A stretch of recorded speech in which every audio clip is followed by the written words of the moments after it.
Hi friends, this is Janu. ఈరోజు ఒక interesting టాపిక్తో మీ ముందుకు వచ్చేసాను. మరి లేట్ చేయకుండా ఈ వీడియో స్టార్ట్ చేసేద్దామా?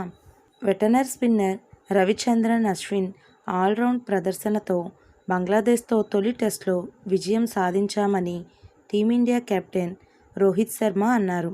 ఆదివారం ముగిసిన ఈ మ్యాచ్లో టీమిండియా 280 పరుగుల భారీ తేడాతో గెలుపొందింది.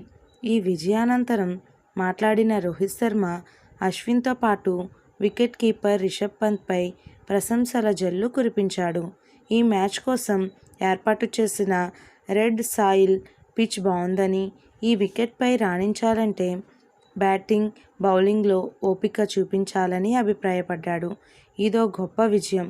ప్రత్యర్థిపై చెయ్యి సాధించిన తరువాత కూడా గెలిచాం. సుదీర్ఘ విరామం తరువాత ఆడిన గేమ్పై టచ్ పోదు కదా. ఓ వారం క్రితమే ఇక్కడికి వచ్చి ఈ మ్యాచ్ కోసం సన్నద్ధమయ్యాం. అందుకు తగినట్లుగానే ఆశించిన ఫలితాన్ని రాబట్టాం. రిషబ్ పంత్ చాలా కష్టమైన పరిస్థితులను ఎదుర్కొన్నాడు. ఆ కఠిన పరిస్థితుల నుంచి బయటపడడం అద్భుతం.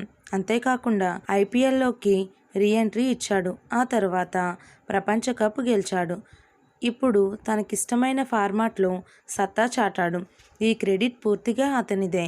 ఈ మ్యాచ్ కోసం అతను దులీప్ ట్రోఫీ కూడా ఆడారు. తనదైన రోజున బ్యాట్తో అతడు ఎలా ఆడతాడో మాకు బాగా తెలుసు. బ్యాట్తోనే కాకుండా గ్లౌస్తో అద్భుతమైన ప్రదర్శన చేశాడు. పిచ్ కండిషన్తో సంబంధం లేకుండా రాణించేలా మా జట్టును మేము సిద్ధం చేశాం.